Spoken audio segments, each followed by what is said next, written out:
नमस्कार मैत्रिणींनो, मी वर्षा फॅशन या यूट्यूब चॅनलमध्ये तुमचं अगदी मनापासून स्वागत करते। तर मैत्रिणींनो, मागे मी तुम्हाला बघा एक सिंगल पॉकेटचा अशा पद्धतीचा पाऊच दाखवलं होतं। आता आजच्या व्हिडिओमध्ये आपण यातलंच फक्त डबल पॉकेट बघणार आहोत। वरती हे सिंगल पॉकेटचं होतं आणि आजच्या व्हिडिओमध्ये आपण डबल पॉकेटचा आणि ती टच बटन मॅग्नेटवाले टच बटन लावून बघणार आहोत। तर यापैकी ना तुम्ही अशा पद्धतीची आयडिया पुढे बनवून विक्री करू शकता किंवा तुम्हाला माझ्याकडून पण बनवून घ्यायचं असेल, काही कस्टमाइज करायचं असेल तर तुम्ही मला दिलेल्या नंबरवरती व्हॉट्सअपला स्क्रीनशॉट टाकून जी बॅग पाहिजे किंवा जे पाऊच पाहिजे त्याचा स्क्रीनशॉट टाकून व्हॉट्सअपला ऑर्डर करू शकता। आता तुम्ही पण अशा पद्धतीचे पाऊचेस बनवून पुढे विक्री करू शकता आणि वेळ कमी जरी असेल ना तरी कमीत कमी वेळामध्ये तुम्ही आजची आयडिया आहे ती नक्की बनवून ट्राय करू शकता। तर चला जास्त वेळ नाही घालवता लगेचच व्हिडिओला सुरुवात करू।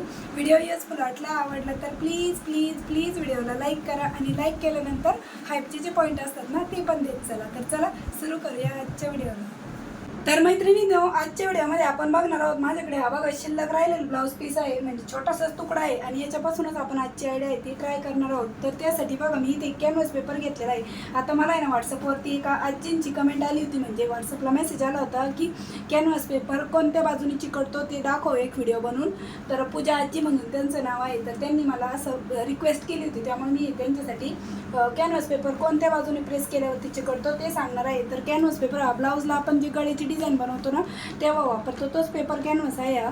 आणि जिकडनं चमकीचा पार्ट असतो ना कॅनव्हासचा तो पार्ट आपला चिकटता असतो कापडाला आणि इकडनं आपल्याला इस्त्री फिरवायची असते। बघा थोडीशी चमक दिसते कापडाला, ती बाजू कापडाच्या बाजूने ठेवायची। आता हा जो कपडा आहे ना ह्याच्या आतल्या साईडने आपल्याला कॅनव्हास पेपर प्रेस करायचा आहे। तर बघा या कापडाची मी रॉंग साईड ठेवून घेतली आणि ह्याची जी बाजू चिकटते ना ती बाजू आपल्याला ह्या कापडाच्या बाजूने अशा पद्धतीने ठेवून घ्यायची आहे आणि व्यवस्थित असं प्रेस करून घ्यायचं आहे। आणि इस्त्री किती गरम असावी हे त्या ताईंचा प्रश्न होता। तर इस्त्री जितकी गरम असेल ना कडक तितकी चांगली असते, कारण की जितकी कडक इस्त्री तापलेली असेल तितकं लवकर तो कॅनव्हास पेपर जो कपडा आहे त्याला चिकटतो व्यवस्थित।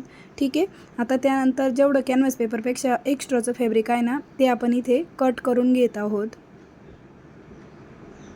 चारही बाजूने मी एक्स्ट्राचं फॅब्रिक होतं ते कट करून घेतलं। आता माझा कॅनव्हास पेपर बघा इकडनं थोडंसं आहे ना कपडा कमी पडला आहे, तर मी इकडनं रुंदी कमी करते याची। तर 8 इंचावरती मार्क करत आहे। अगोदर मी 8.5 इंचावरती केलं होतं पण ते कापडावरती तेवढं बसलं नाही। तुमच्याकडे कपडा थोडा मोठा असेल तर रुंदी 8.5 इंचच राहू द्या। तर मी थोडासा कट केला रुंदीचा कपडा अर्धा इंच। आता याची लांबी पण मोजून दाखवते।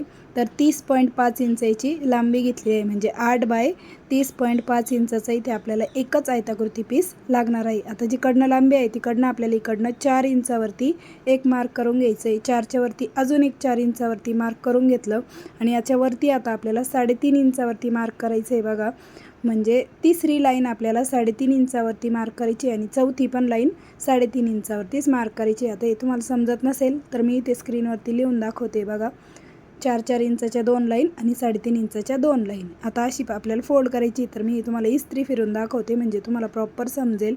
बघा एक फोल्ड आपल्याला अशी करायची आणि त्यावरतीच इस्त्री फिरून घ्यायची आहे आणि दुसरी फोल्ड आपल्याला परत या पद्धतीने करायची, विरुद्ध दिशेने करायची। बघा इथे एक पट्टी ठेवली मी व्यवस्थित सरळ फोल्ड यावी त्यासाठी आणि यावरतीच आपण इस्त्री फिरून घेऊया। अगदी स्टेप बाय स्टेप दाखवत आहे मैत्रिणींनो।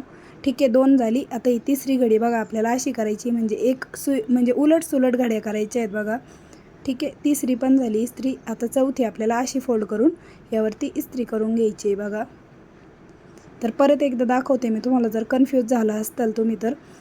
ठीक आहे, ही चौथी घडी आपण अशी करून घेतली। आता परत एकदा दाखवते बघा, 1 नंबर अशी, 2 नंबरची अशी, 3 नंबरची अशी आणि 4 नंबरची अशी, अशा पद्धतीने आपल्या या घड्या करून झाल्या। तर वरती जेवढा कपडा उरला आहे तो आपल्याला असा टर्न करायचा आणि दोन्हीकडं स्टिच करून घ्यायचे आहेत।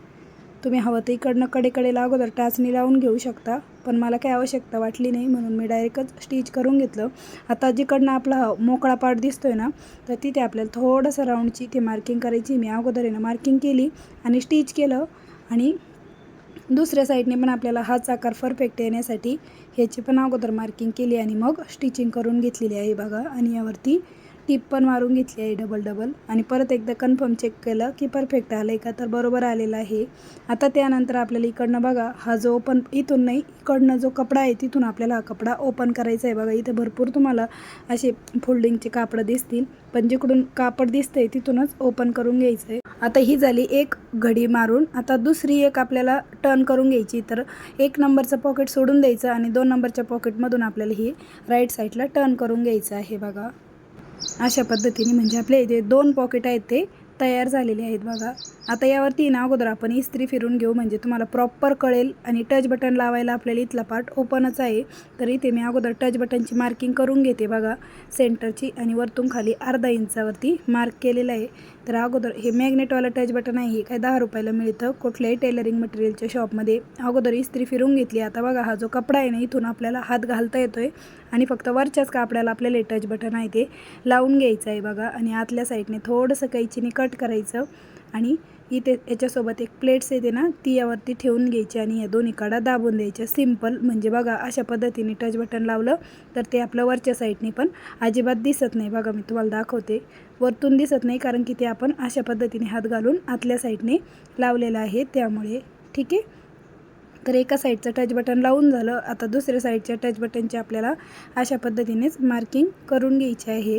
तर बघा इथे मी खडूने अशा पद्धतीने मार्क करून घेत आहे म्हणजे आपल्याला व्यवस्थित एकदम ॲक्युरेट टच बटनची मार्किंग यावी त्यासाठी. आता बघा इथे बरोबर त्याची मार्किंग आली. आता फक्त वरच्याच पॉकेटला आपल्याला अशा पद्धतीने हे टच बटन लावून घ्यायचं आहे. आणि इथे जाड कपडा आहे बघा. आता तर इकडनं थोडंसं कैचीने अगोदर आपण कट करून घेऊ आणि व्यवस्थित हे पण टच बटन लावून घेऊ. अगदी सोपं आहे मैत्रिणींना टच बटन लावणं, काहीच अवघड नाही आहे. आणि याची पण एक प्लेट्स आहे ती वरती ठेवून घेऊ, अगदी सिम्पल. आणि हे पण आपलं टच बटन अगदी फिनिशिंग सहित लावून झालं आहे बघा. बंद केल्याच्या नंतर ते अशा पद्धतीने दिसत आहे. तर यामध्ये मैत्रिणींनो तुम्ही तुमचा अँड्रॉइड मोबाईल आहे तो अगदी आरामात ठेवू शकता. तशी मी इथे रुंदी 8.5 घेतली होती, पण अर्धा इंच कटिंग केली. तुम्ही 8.5 घ्या म्हणजे अगदी इझिली जाईल. तसं पण अगदी इझिली जात आहे, कुठेही टाईट वगैरे होत नाही. अगदी परफेक्ट असं आपले मोबाईल पाऊच तयार झाले आहे. वरती पण तुम्ही तुमचं काही ATM पॅन कार्ड वगैरे काही छोटी मोठी कॅश असेल तर ती पण ठेवू शकता आणि अशा पद्धतीने क्लोज करू शकता. आणि बघा किती सुंदर असं आपले अगदी झटपट असं हे मोबाईल पाऊच आहे ते बनवून तयार झालं आहे. आता याचं शिवून तयार माप कितीचं रेडी राहिलं ना ते पण एकदा मोजून दाखवते. तर बघा 7.5 इंचची लांबी आहे आणि उंची आहे 4 इंच, 4 बाय 7.5 इंच. आणि खूप सुंदर असं आपलं 2 पॉकेटचं मोबाईल पाऊच आहे ते बनवून तयार झालं आहे. तुम्ही अशा पद्धतीचे पाऊचेस बनवून पुढे विक्री करू शकता किंवा कोणाला तुम्हाला म्हणजे गिफ्ट म्हणून द्यायचं असेल, हळदी कुंकू वान आयडिया किंवा इतर कोणत्याही गोष्टीसाठी तुम्ही रिटर्न गिफ्टसाठी पण बनवून देऊ शकता. आणि तुम्हाला माझ्याकडून पण अशा पद्धतीचं पाऊच बनवून घ्यायचं असेल, काही कस्टमाइज करून घ्यायचं असेल तर तुम्ही मला आपल्या 9356065506 या व्हॉट्सअप नंबरवरती याचा स्क्रीनशॉट काढा आणि सांगा की ताई अशा पद्धतीचं 2 पॉकेटचं पाऊच बनवून द्या मोबाईल पाऊच. म्हणजे त्यावरतीच मी तुमची ऑर्डर बुक करून घेईन आणि तुम्ही पण अशा पद्धतीचे पाऊचेस बनवून पुढे विक्री करू शकता. तर वेळात वेळ काढून मैत्रिणींनो तुम्ही आपला आजचा हा व्हिडिओ इथपर्यंत बघितला त्याबद्दल तुम्हा सर्वांचे खूप मनापासून धन्यवाद. भेटूया पुन्हा नेक्स्ट व्हिडिओमध्ये. तोपर्यंत bye bye. Thanks for watching. Shri Swami Samarth. जय जिजाऊ, जय शिवराय. आणि जाता जाता प्लीज प्लीज प्लीज व्हिडिओला लाईक करून जा.